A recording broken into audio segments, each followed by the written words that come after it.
guys, kumusta po kayo? Nasa mabuti kayong kalagayan. Medyo ano ngayon, no? Alam na natin lahat na nag-iigpit dito ngayon sa Canada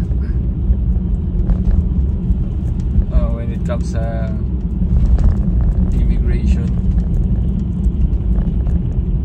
So maraming mapapauwi, tsaka maraming nadidinay, tsaka yung application ng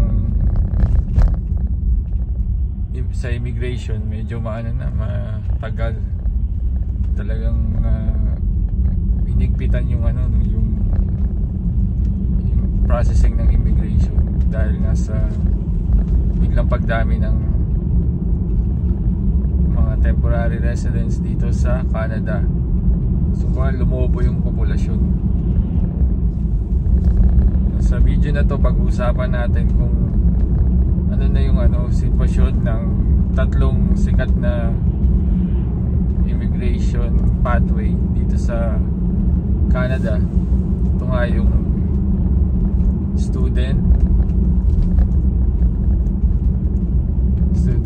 international student, temporary workers permit o yung work permit, at saka yung permanent resident. Tapos bawat immigration pathway bibigyan ko kayo ng opinion, tsaka kung ano na yung sitwasyon ngayon, tsaka kung ano yung may sasuggest ko bilang isang na nandito na sa Canada, kung ano yung mga nababalitaan namin tsaka yung napapanood namin sa news about sa immigration dito sa Canada. At the same time, yung updated immigration policy ng Canada sa website nila. Paapyo lang po ito, pero base po sa mga napanood at nabasa ko,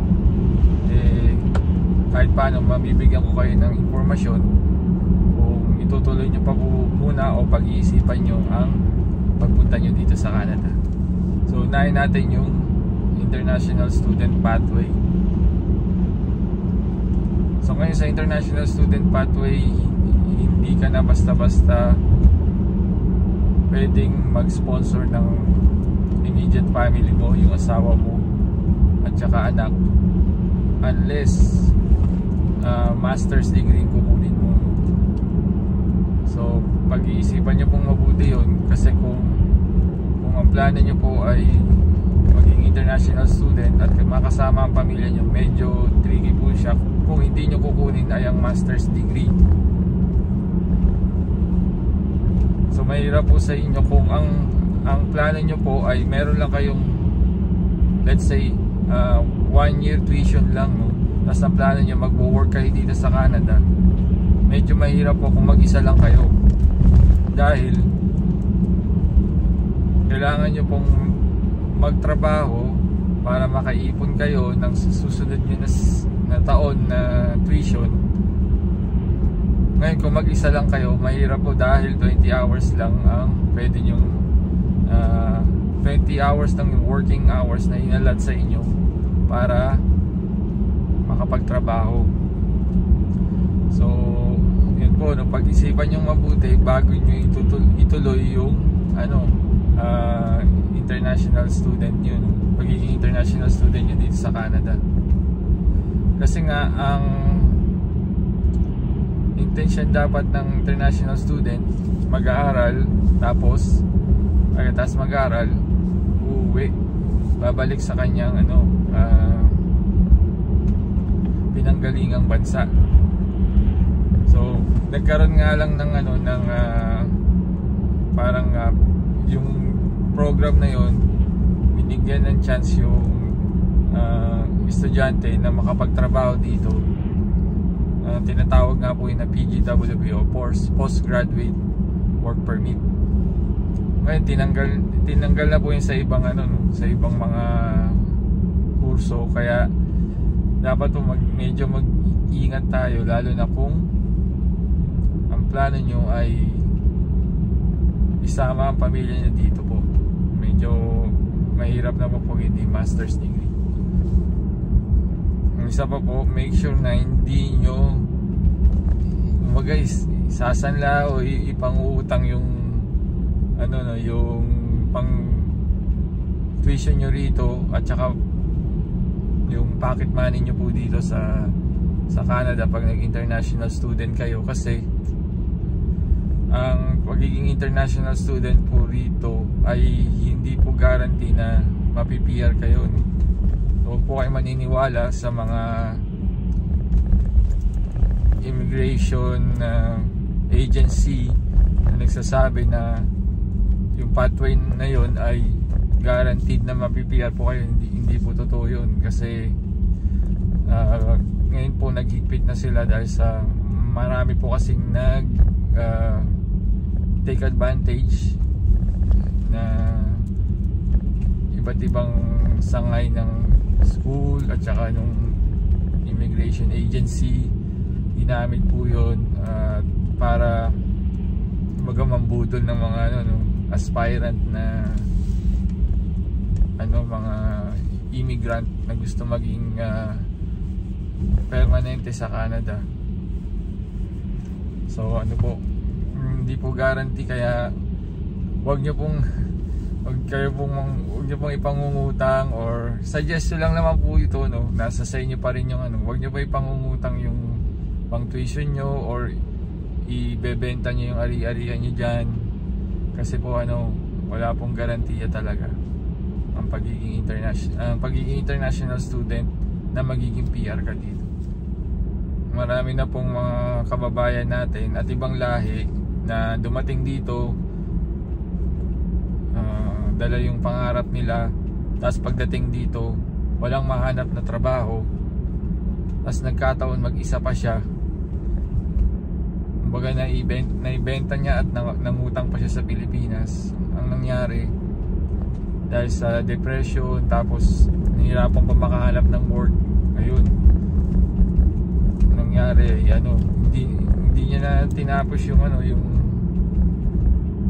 kurso niya, bumalik sa Pilipinas dahil sobrang lungkot na hindi rin makahanap ng trabaho dito sa Canada. So yun nga po, dapat make sure na magiging international student kayo, marami po kayong dalang pocket money, at saka expect nyo na hindi ganun kadali maghanap ng trabaho, lalo na ngayon na mahigpit nga at mag-isa ka lang dito na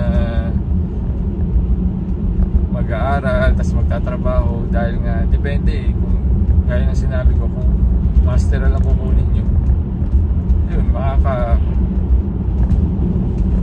makakatulong yung yung partner nyo para makapag-ipon, pati pambayad nyo ng bills. Kasi pagdating nyo dito, marami kayong bills na bayarin: renta, pagkain, transportation, utilities kung hindi kasama sa renta. So maraming stress. So hindi po yung i-consider. Sunod po na pathway yung work permit o yung temporary foreign worker program. Ngayon po nagkikita na rin sa temporary foreign worker, kasi nga ang nangyari, kasi parang dumami yung temporary resident, tulad ng international student tsaka TFW. Nagreklamo ngayon ng mga local na tsaka mga permanent resident dito na wala nang trabaho para sa mga local dito at saka permanent resident, pati mga young adult na naghahanap ng trabaho, mga estudyante tuwing summer, wala silang trabaho. Way back 10 years ago na napakadali lang maghanap ng trabaho. Ngayon po mahirap na, kahit permanent resident ka na, mahirap pa rin po maghanap ng trabaho. So kung nabigyan po kayo ng work permit, sa akin suggestion ko, ituloy nyo pa rin po. Pero ngayon po may may limitation na rin, meron na rin hindi mo na rin agad-agad may isasama ang pamilya mo.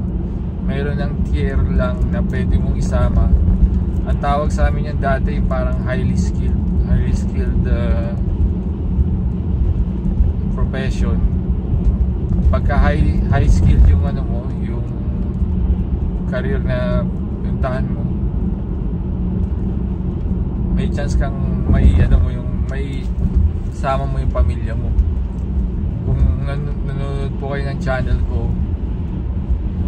dati po akong work permit. Since dahil high skilled yung nakuha kong trabaho dito sa Canada, ay na-sponsoran ko po yung immediate family ko, yung wife ko tsaka yung anak ko, na sumunod sa akin. Hindi muna ako sumunod sa kanila. Ay hindi ko muna sila pinasunod dito kasi kailangan ko munang alamin kung okay ba dito sa Canada, or kaya ba ng isa lang ang mag-work nung time na that time 2014 po yung time na dumating ako dito sa Canada. Yun nga pagka low skilled po kasi hindi na pinapayagang dalahin yung pamilya mo rito. Kaya medyo tricky yun para sa inyo. Kung sa tingin nyo pansamantala lang ang plano nyo po ng pag low skill, pansamantalang pwede nyo i-consider na tuloy nyo pa rin yung Canada, pag-work nyo dito sa Canada. Tapos suggestion ko, dito nyo i-figure out, pwede kayong mag-aral habang nagtatrabaho kayo para at least makatapos kayo, pwede kayong mag-apply ng ibang work habang nandito pa kayo sa Canada. Or kung high skilled naman kayo, lalo nyong itutuloy yan dahil pwede nyong i-sponsor ang pamilya nyo para makasama nyo sila. Tapos si Mrs. magiging open work permit, makakapaghanap siya ng trabaho. Dalawa na kayo magtutulong sa pagtatrabaho dito. Kasi nga pagdating nyo dito, mahal ng ang renta ng bahay, mahal na mga bills dito. So kaya kung mag-isa ka, tas ang mahal ng renta ang pinakamahal dito yung renta ng bahay, medyo mabigat po yun, laki nang nawawala. Tas kung mag-isa ka lang, tapos sunod yung transportation. Kaya nga yun ang pag-usapan natin, transportation bilang work permit. Sa transportation, pagka work permit, ibig sabihin hindi ka permanente dito sa Canada. Ang suggestion ko po ay, kung kailangan nyo ng sasakyan, masasuggest ko lang ay bilhin nyo lang po muna yung kaya nyo munang bilhin. Kasi ang siguraduhin nyo muna ay yung ma-PR kayo. Kasi kung kukuha po kayo ng bagong sasakyan, financing po yun. Ang usually rito 7 to 8 years ang mababayaran. Ngayon kung ang kontrata mo lang ay, kasi ngayon po pinapayagan ng pinapayagan na ng mga dealership na kumuha ng sasakyan kahit work permit. Nung time ko nung dati, medyo mahirap na makakuha ng ng brand new car na pa-finance mo, uutangin mo. Kasi nga hindi ka naman permanente rito. Imagine niyo po, paano po pagka hindi kayo na permanente, after 2 years uwi na kayo, 8 years yung utang nyo. So paano nyo mababayaran o may babalik. Hindi po dito, hindi yung pag nag-finance ka, hindi yung basta ayaw mo na ibabalik mo sa dealership, hindi ganun. It's either ibebenta mo siya sa sa privately o sa marketplace or sa Kijiji, tapos babayaran mo yung yung financier o yung bangko na nagpautang sa'yo. Hindi yung parang ayaw mo na isusoli mo, hindi ganun dito. So kaya medyo po yun, mabigat yun kung ganun. Tapos mahal pa ng monthly o bi-weekly payments niyan. Tapos ang insurance nyo pa mahal kasi bagong driver kayo dito sa Canada, wala pa kayong driving experience. At ang trend ng insurance dito ngayon ay pataas. So kahit dati pag may experience ka, mababa yung yung insurance mo, ngayon hindi. Ang nakikita kong trend pataas pamahal lang ang presyo ng insurance. Kaya kung work permit po yung naibigay sa inyo, ituloy yun. Tsaka nga pala kahit na na-approvehan na yung work permit mo, pagdating dito sa point of entry mo, marami na ring nadi-deny o nag-U-turn, pinapabalik pauwi sa bansang pinanggalingan nila dahil nga po sa pag-iigpit ng mga temporary resident dito sa Canada. So yun po, pagandaan nyo rin po yun na baka dumating yung sa point na ganun din yung mangyari po, so dapat handa kayo na pabalikin ka. So ganun na po kahigpit dito sa Canada. So dapat po paghandaan natin yun. Sa permanent residence naman po na isang pathway, maganda po yun. Pagdating nyo rito, permanent na kayo. Syempre tutuloy nyo na yan dahil kumbaga permanente na kayo dito Pero meron kayong dapat na malaman na i-expect nyo pagdating nyo rito sa Canada. Unless po marami kayong kakilala rito bago kayo dumating, unang-una po mahirap maghanap ng apartment. So mas maganda bago kayo dumating, ihanda nyo na yung kumbaga naghahanap, in 2 kilometers turn right. Kumbaga naghahanap na kayo ng matitirahan nyo. So meron po sa marketplace, pero mag-iingat din po kayo dahil marami ring nang-i-scam dyan. So make sure na legit yung yung group page sa marketplace para hindi po kayo ma-scam. Pero the best talaga yung may kakilala kayo dito sa Canada na tutulong sa inyo para makahanap na kayo ng apartment. Kasi pagka newcomer po kayo, medyo mahirap dahil wala pa kayong credit score. So yung credit score, kung gusto nyo malaman yung about sa credit score, may video po kung ginawa about dyan, kung ano yung benefits ng credit score dito sa Canada o credit history. So yun, yung apartment, paghandaan nyo rin po yun. Sunod ay yung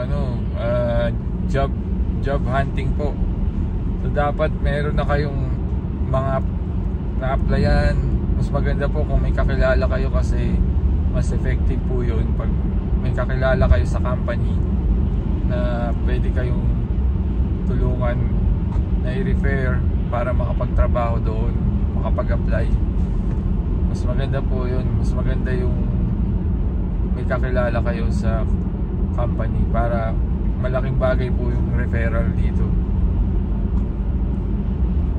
Kasi po marami akong nakakilala na mga landed na PR dito sa Canada. Pagdating nila, medyo nahihirapan kung maghanap kasi nga hinahanapan ng mga employer ay ang Canadian experience, work experience. So kapag ka wala kang work experience dito sa Canada, medyo mahirap po. At yung job market ngayon ay medyo matamlay. Hindi tulad ng mga 10 years ago na madali kang, kumbaga ikaw na kukontakin kung meron kang profile sa LinkedIn or sa Indeed. Kumbaga ang mga employer at saka recruitment agency na yung yung mga mag-recruit sa'yo, kukontak sa'yo para malaman kung interesado ka dun sa posisyon na hinahanap nila. Ngayon po mahirap mag-apply dahil nga sa sobrang laki ng populasyon. Ang competition masyadong mahigpit. So yun po dapat i-consider nyo na dapat handa kayo na medyo mahirap sa una sa pag-apply. So yun po ang sa akin lang po, yung opinion ko lang po kung gagastos kayo ng malaki, yung kumbaga pangungutang nyo pa or ibebenta nyo yung ari-arian nyo, pag-isipan nyo pong mabuti lalo na kung hindi naman sure na mape-permanent resident kayo dito. Pag-isipan nyo pong mabuti kasi pag-isipan nyo, okay lang ba na itong mga ari-arian ko, yung perang naiipon ko, yung career na iiwan ko dito, magandang career na naiiwan ko sa Pilipinas o sa ibang bansa, mawala. Pero hindi ako sure kung magiging PR ako dito sa Canada. Kung okay sa inyo yun, ituloy nyo po. Kumbaga tanggap nyo na risky yung gagawin nyo, nag-take kayo ng risk, ituloy nyo po. Pero kung sa tingin nyo po na medyo mabigat o kaya parang alanganin na ang gagawin nyo, kasi kung pera nyo naman yun at naiipon nyo, hindi kayo mangungutang, okay po yun na pwede nyo ituloy at okay sa inyo na mag-take ng risk. Pero sa sitwasyon po ngayon, medyo wala pong kasiguraduhan dahil nga sobrang dami ng temporary resident dito sa Canada. Nag-iigpit na sila ngayon ang government. At ngayong 2025 maraming mapapauwi, kaya siguro antayin muna natin na kumbaga mag cool down, babalik ulit sa dati yan na magkakaroon ulit ng need para sa mga bagong immigrant. So yun muna po sana nakatulong tong ating vlog. Good luck po sa lahat ng mga plano natin sa buhay. Laban lang po, tsaka laging magdasal.